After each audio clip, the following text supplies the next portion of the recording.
Mr. President, on a separate note, Sunday marked 100 days since President Trump launched his war on Iraq. What was true at the beginning of the conflict is still true.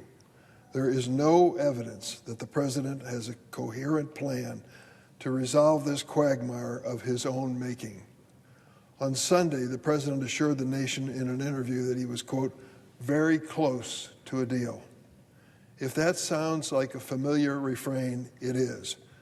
President Trump has been saying some variation on that sentence every week since the war began over 100 days ago.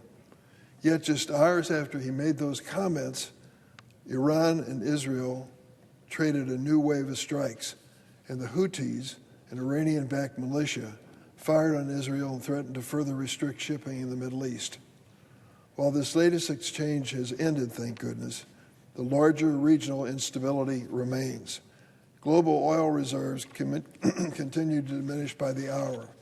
And in a cruel irony, it appears President Trump is inching toward a deal with Iran that is very similar to the Obama-Iran nuclear agreement, which Trump recklessly withdrew from during his first term in office. Ultimately, wars cannot be won through threat or bluster. We need a real plan that brings a real end to these hostilities and to Iran's threats in the region. I am pleased my Republican colleagues are finally starting to realize that reality.